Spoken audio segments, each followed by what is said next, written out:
ᱥᱟᱱᱟᱢ ᱠᱚᱜᱮ ᱜᱚᱰ ᱥᱟᱶᱛᱮ ᱡᱚᱦᱟᱨ। ओडिशा पनत मयूरभंज हनत रासगोविंदपुर बनत 500 तपा एमई स्कूल रे चलावेन इंग्राजी महित 9/6/2023 हिलक खन 12/6/2023 हिलक धाबिज पुन माह रेया नापायते ऑलचिकी बिनिड हुई सेतेना। नुआ रेदो 30 गोटांग आचेत आचेतनी सेलेद को ताहे काना। मारांग माचेत लेका तकिन ताहे काना सनातन सार हेम्ब्रम गंके तकिन, हुडिंग माचेत लेका तकिन ताहे काना चैतन हेम्ब्रम गंके तकिन और ओना साथे पप्पू हांसदा गंके तकिन गड़ो माचेत लेका तेको ताहे काना दासो मार्डी, माधव मुर्मू, परमेश्वर किस्कू, निरंजन रामदास, शिबू हांसदा ओना साथे 500 तफा माझी बाबा सेटरकिन ताहे काना। देला तबे ओंडना मिद झलक बन नेल लेगे।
अपना मिल लिया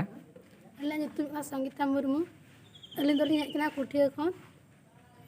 नोडे ओकाते बिन हेज कना ऑलचिकी पढ़ा लिन हेज कना नी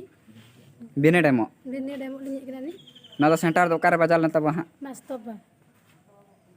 ना तो बूट दो ओका पास्टा कोन पाम क्या एकेडमी से आसिका एकेडमी नुआ बिने डेम रे चलका बिन बुझाव किया अडी नपाय गेलिन बुझे किया नी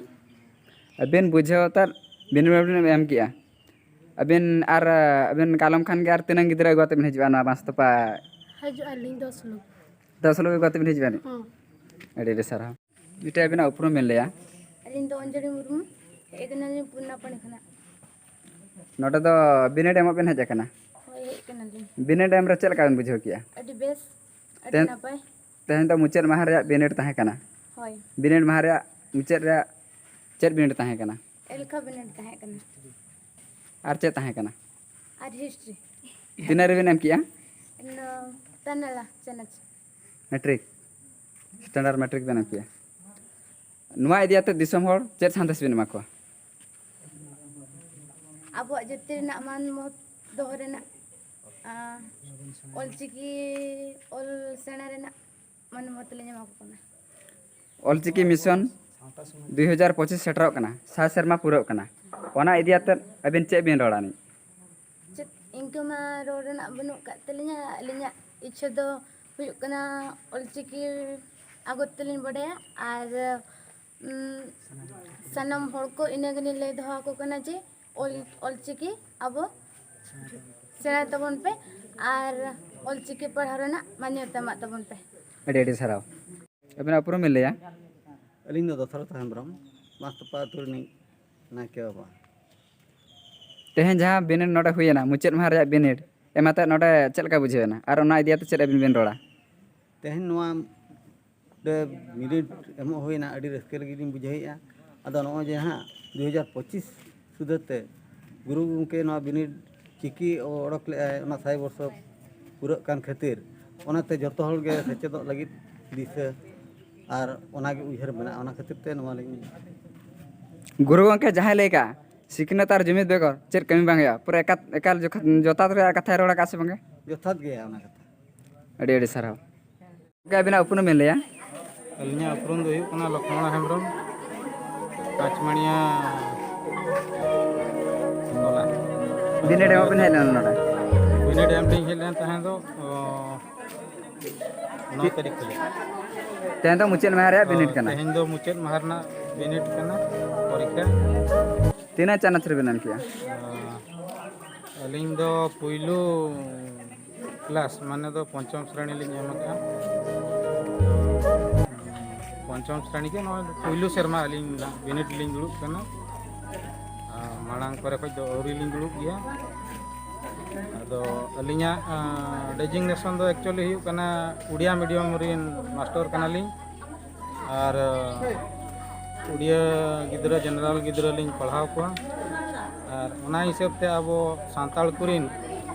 गिद्रा हपन को सेचेदो लगी पढ़ाव लगी तीन गान एटकेटोने लिंग माने नेल तियु काते लिंग मेनेआ जे नोआ अब सांताल गिद्रा को जेमन माने नपाय रे को चेदमा जहाना चेचेदा जिनिस जेमन रोल को ऑल को जेमन आलो एटकेटोने आलो को ऐकमा जेमन जे नवा गिद्रा नवा गिद्रा कोई प्रथम श्रेणी करे को चला कना किंबा केजी करे को चला कना बड़ गिद्रा उनको को जेमन अब दिकु तको चेदिया जहाँ कि अड़ी गोटांग एटकेटोने को सामनाया तेणु ओना दिए लिंग माने भविष्य अगुआ जे चिंता बड़ाया लिंग जे आबोआ सांताल ओलो चिकी जुदी बन सेना किया उन्हें आबुरिन गिद्रा को किछुगान अड़िगान गोटांग अड़िगान गिद्रा अब उड़ीसा रे सांताल गिद्रा ड्रॉप आउट को चला कना अब नितोगी शिक्षा मंत्री सुधा मार्डी लई के कथा मैक्सिमम गिद्रा अब सांताल गिद्रा ड्रॉप आउट को तहन तो ड्रॉप आउट रेना मुख्य कारण हुयुक कना जे नोआ कम्युनिकेशन रेना असुविधा जे मिटन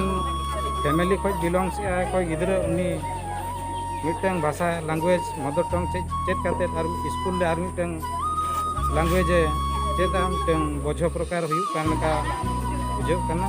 और उनी गिद्रा जखन ओना को बाय साबे खान दो नाना हुनर